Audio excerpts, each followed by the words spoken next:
Alarma entre aerolíneas y patronales turísticas por el impacto que puede tener en Canarias el acuerdo europeo para los derechos de emisión de los vuelos. Un acuerdo que contempla el pago de una tasa progresivamente a partir de 2024 y totalmente desde el año 2026. Denuncian que las conexiones entre el archipiélago y Europa no han quedado exentas de ese impuesto y que esto va a suponer, dicen, un grave daño para el turismo. Nos acompaña en plató Antonio Olivera, que es viceconsejero de Presidencia del Gobierno canario. ¿Qué tal? Buenos días. Hola, buenos días, Antonio. Bueno, por actualidad tengo que preguntarle por esa decisión del Tribunal Constitucional. ¿Estamos ante algo comparable a un golpe de Estado?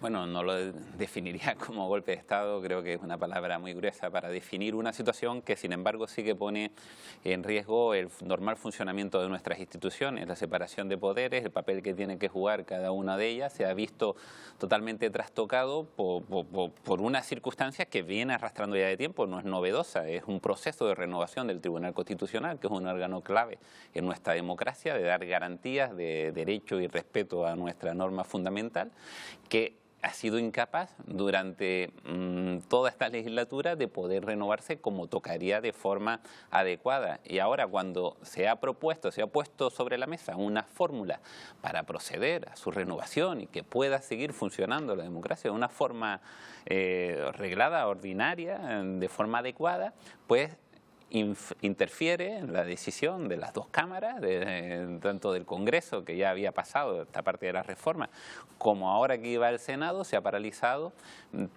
haciendo que el Tribunal Constitucional entre en el marco, digamos, de la acción política. Por lo tanto, esta ruptura de los elementos de la separación de poderes creo que es un precedente muy preocupante, y en un país lo más relevante es que el sistema institucional funcione de forma adecuada, porque si no lo hace, la seguridad, la confianza en este país se vería claramente afectada. Yo creo que hay que hacer un esfuerzo tremendo, por eso alabo que las dos cámaras, los dos presidentes de las dos cámaras sean respetuosos con esa decisión que no comparten, que se considera injusta, porque hay que respetar el elemento de, digamos, de funcionamiento institucional, a pesar de que hayamos visto que el Partido Popular ha entrado claramente a afectar, a bloquear primero la renovación del Tribunal Constitucional, y ahora, cuando se iba a encontrar una salida, se ha buscado este mecanismo para seguirlo paralizando. Creo que no son buenas noticias para el futuro, digamos, de nuestro país.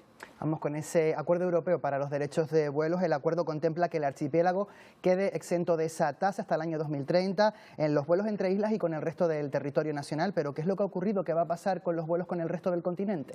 Sí, esto es una decisión que se adoptó, no es la definitiva, pero es bastante avance, porque es fruto del trílogo. El trílogo es donde se sientan tanto la Comisión como el Consejo Europeo y el Parlamento. Había diferencia de posturas, pero la posición original de este reglamento era dejar todos los vuelos que estuvieran afectados por ese derecho de emisión de CO2 y ese encarecimiento a todos los niveles. Después de una acción muy importante y muy intensiva de Canarias y de otras regiones ultraperiféricas, se había conseguido que se aceptara dejar una prórroga algo mayor, que no fuera el año 2024, sino hasta el año 2030, la entrada de ese sistema de derechos de emisiones de CO2 en los vuelos que conectan las islas entre sí, o las islas ultraperiféricas, o territorios ultraperiféricos, con su territorio continental de referencia, ¿no? En Canarias sería el resto de España. Y lo que ha quedado fuera de esa excepción es los vuelos dentro del espacio económico europeo, que es la Unión Europea más Noruega, Suiza y Liechtenstein. Pero en ese caso lo que se ha conseguido, y creo que es un precedente muy interesante, es que una medida compensatoria. ¿Y cuál es la medida compensatoria? Que se financie el 100% del sobrecoste a las líneas aéreas entre el coste del queroseno y los combustibles sostenibles de aviación, lo que se denominan los SAF, que permitiría a esas compañías estar exento de la tasa, porque estos nuevos combustibles no emiten CO2 y por lo tanto no generarían ese derecho, y en segundo lugar promovería que los territorios como Canarias y como otras islas siguiéramos siendo territorios sostenibles, porque volar a nuestros territorios pues nos generaría emisiones de CO2. Hemos estado hablando con los diferentes operadores, entendemos a las aerolíneas que están preocupadas porque lógicamente el escenario de más tranquilidad hubiera sido tener hasta 2030 para poder planificar. No ha sido posible, lo hemos intentado, en el Parlamento Europeo defendió esa posición, pero la Comisión era muy estricta y no quería permitir esta cuestión, y lo que se ha logrado es esta medida compensatoria. Y ahora estamos hablando, que creo que es el elemento más fundamental, con las empresas suministradoras de combustible, para garantizar que pueda haber suficiente SAF. Claro. Precisamente las aerolíneas y las patronales turísticas, por ejemplo la de Las Palmas, dicen que esos combustibles sostenibles son productos escasos ahora mismo en el mercado de los carburantes de aviación. Así es, ese es el principal problema, pero las conversaciones que hemos ido manteniendo con las empresas que se dedican, digamos, a este sector, a la producción, dando garantías de que es un elemento que es reversible, ¿no? Y por lo tanto se va a hacer un esfuerzo notable para que los territorios en los que prioritariamente y estén a la vanguardia en el uso y en la introducción de estos nuevos tipos de combustibles sean precisamente las regiones ultraperiféricas y las regiones insulares de la Unión Europea, precisamente porque se va a financiar el 100% del sobrecoste. Por lo tanto, las compañías aéreas van a tener en estos lugares territorios privilegiados para ir implantando estos combustibles. Y yo creo que, Antonio, esto nos va a aportar una cuestión, porque es verdad que en el turismo siempre nos preocupamos mucho en la variable precio.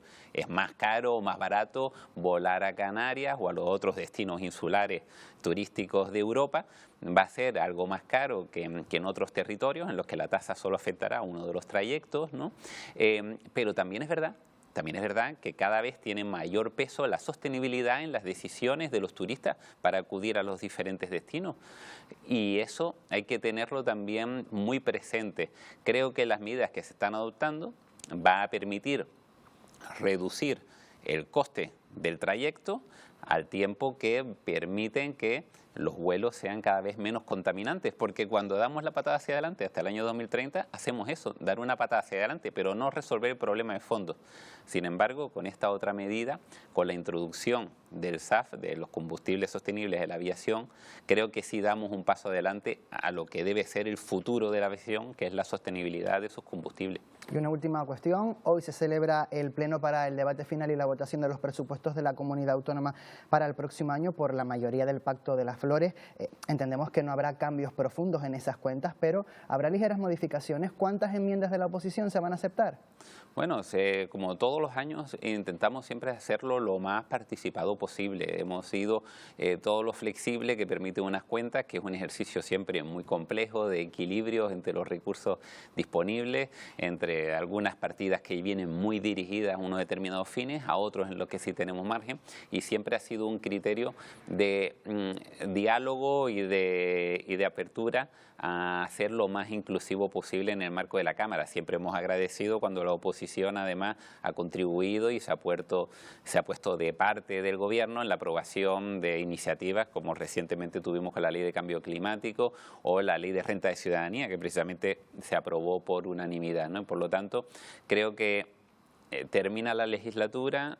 Esperemos que se confirme lo que todos deseamos, que se aprueben con las cuartas presupuestos, dando estabilidad, consiguiendo que el mismo gobierno que comenzó la legislatura, a pesar de las inmensas dificultades, de los tremendos retos que hemos vivido, hayamos podido sacar los 4 presupuestos que marcan además, creo que un cambio fundamental, porque hemos garantizado una protección al conjunto de la población, de las personas y de las empresas ante las situaciones muy diversas, muy complejas que hemos sufrido en esta legislatura.